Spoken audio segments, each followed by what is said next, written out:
Continuando, eu já removi as partes principais, já estou com a fresa de 10 mm colocada aqui, como eu mostrei agora há pouco. Eu alterei, eu não mudei a impressão porque não tinha necessidade, mas eu alterei o offset dessas linhas de referência para 10 mm, para 5 mm que seria o raio da fresa, né? Ela tem 10 de diâmetro. Então eu já tenho as novas coordenadas, principalmente no caso do Y, que são essas duas linhas aqui que eu vou fazer. Tá? Então já está ajustado, o objetivo, a coordenada final é 18.5, eu estou com 19 para fazer passadas leves. Então agora é usinar e fazer barulho aqui. Mas essencialmente eu vou baixar a fresa até a altura correta. Vou travar essa fresa na altura e vou fazer as passes até chegar na medida que eu preciso. Não vou filmar isso também porque é bobagem. Continuando o trabalho, a morsa foi girada a 45 graus e a primeira superfície de referência já foi trazida até a dimensão final, que é essa aqui. Agora, a partir dela, eu vou fazer o referenciamento das demais superfícies. Foi ajustada, que a morsa é giratória, então ela foi ajustada, já está conferida aqui, o ângulo está conferido com o goniômetro, está certinho. Então agora só falta realmente eu trazer as demais dimensões aqui. Isso eu vou fazer tocando com a fresa na peça. Eu fiz de uma maneira que a peça original podia ser montada por cima da peça que está sendo usinada. Então agora eu toco aqui, faço as referências com a própria fresa.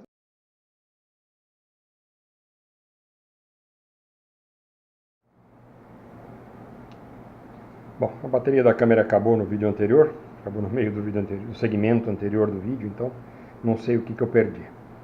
Mas não podia parar o serviço para recarregar a bateria da câmera. Então está aqui já a parte principal, o bloco principal, já com essa furação na posição exata. Então agora falta fazer essa posição, essa furação, fazer esse corte aqui, vai um bracinho aqui dentro. Agora a parte mais importante que eu preciso fazer é furar e alargar esse furo para a dimensão correta. Isso aqui vai ser feito no torno e vai ser uma experiência meio complicada. Se eu ver que não tem como prender no torno, aí eu faço na fresadora usando um cabeçote de broquear para abrir o furo até o tamanho que eu preciso. Também é viável fazer na fresadora, talvez eu opte por fazer direto. O ideal seria prender isso na placa de 4 castanhas do torno e girar nesse sentido. Mas realmente vai complicar um pouco o assunto. Então talvez eu acabe optando por fazer usando a fresadora e o cabeçote bloqueador. Ainda não tenho certeza, vou primeiro medir isso aqui. Etapa seguinte do trabalho já completa. Usando a serra já fiz o corte aqui. Agora falta só ajustar. Eu vou ajustar com a fresa, eu vou mudar a posição dessa peça e vou passar uma fresa aqui para fazer o acabamento do corte dos dois lados, para ficar por igual. E aí a próxima, em seguida, eu já vou fazer a furação da extremidade aqui. Então, continuando mais uma etapa, eu já fiz o corte interno aqui e eu precisava fazer os alívios, porque nessa face e nessa aqui tem parafusos, então os parafusos vão ser colocados nessa face e na traseira. Aqui. Não sei se vai pegar aqui. Difícil de enxergar, mas nessas duas faces aqui vão ter parafusos. Nessas horas é fundamental o uso do display digital, o indicador, e da morsa giratória, que no caso aqui eu tinha girado ela 45 graus, agora eu vou retornar ela para a posição normal. Travar novamente. Agora eu vou limpar essa curva que ficou faltando aqui. E aí eu posso tirar e montar ele para fazer os furos nessas superfícies aqui que vão prender a pata do trem de pouso aqui. Continuando. Ontem eu fiz mais algumas etapas da usinagem. Fiz os alívios aqui. E preparei para fazer a parte de rosqueamento aqui.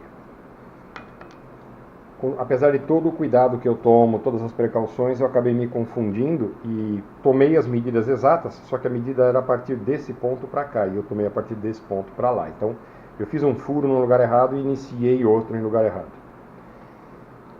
Ah, mas é só 2 milímetros de diferença. Sei, só que esses 2 milímetros iam fazer o furo ficar para cá e o furo não ia, o parafuso não ia atender a função a que ele se destina,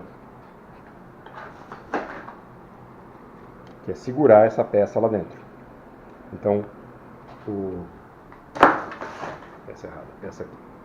Então, aqui dá para ver que os furos já estão bem na ponta. Se eu jogasse o furo mais 3 ou 4 milímetros para lá, ele sairia praticamente fora da peça. Então, isso ia perder a função.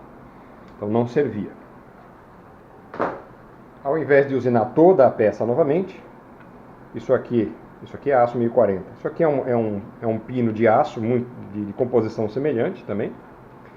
Então, eu preenchi o furo com esse pino usando solda prata. Solda prata é cara para burro, mas ela é extremamente forte. Então, a hora que eu cortar isso aqui e usinar, vai ficar eventualmente uma pequena diferença de cor no aço. Mas a resistência praticamente não vai ser afetada, pelo menos para o ponto onde eu vou aplicar o parafuso. De qualquer forma, são 4 parafusos, né? Mas essa solda é muito forte, é muito mais forte que a brasagem, inclusive, e muito mais cara também. Então eu fiz a soldagem a prata aqui, agora eu vou limpar novamente com a fresadora, limpar essa face e essa para poder ter a referência de usinagem novamente. Bom, essa aqui é a última parte do trabalho. Eu não tive tempo ontem de ficar filmando, mas essa parte do trem de pouso, essa pata, ela tinha sido quebrada.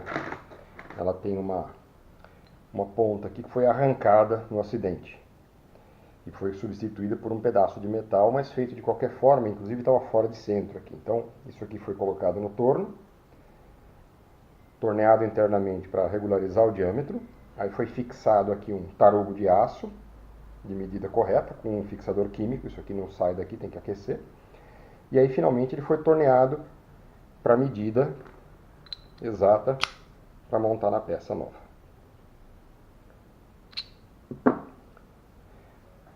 Essa outra pata não tinha sido arrancada, mas ela estava torta. Então, da mesma forma, a ponta foi cortada, foi torneado por dentro e inserido um tarugo de aço com uns 20 milímetros para dentro aqui. E também torneado para encaixar. Agora eu vou montar as demais peças de volta. E essa aqui é a base onde fica o alojamento, isso aqui que fica preso no avião. Levou mais ou menos 1 hora de trabalho ajustando esta superfície, esta e principalmente essa curva. Porque se eu não tiver bem ajustado, eu não consigo colocar o eixo aqui. Não consigo montar o eixo. E a segunda é que o trem de pouso, quando recolhido, não fica paralelo ao corpo do avião. Ele ficaria um pouquinho torto. Isso não pode. Prejudica o voo. Então, esse foi um trabalho de ajustamento, porque não tem como eu pegar dimensões exatas a partir de medida. Muito difícil. Então eu fiz o mais exato possível, fiz a peça, e aí foi um trabalho realmente de ajustador mecânico. Que a gente marca. Tem um outro vídeo que eu mostro, não sei se eu já pus no ar ou não. Eu uso um pincel atômico, uma caneta reto projetor, pinto a superfície, e aí coloco a peça no lugar e faço ela se mover o mais que der. Isso remove a tinta, então remove a tinta nos pontos altos. Aí eu limo aqueles pontos, reaplico a tinta, eu coloco a peça e vamos indo assim até que ou eu tenho uma marca por igual ou eu não tenho a marca nenhuma. Então essa é a parte final do vídeo. Vou agora terminar de montar. O cliente daqui a pouco vem buscar esse material. Foi um desafio interessantíssimo e eu espero que essas informações possam ser úteis para mais alguém. Eu vou deixar o link de contato na descrição e a minha página pessoal é www.ludicom.com.br. Obrigado.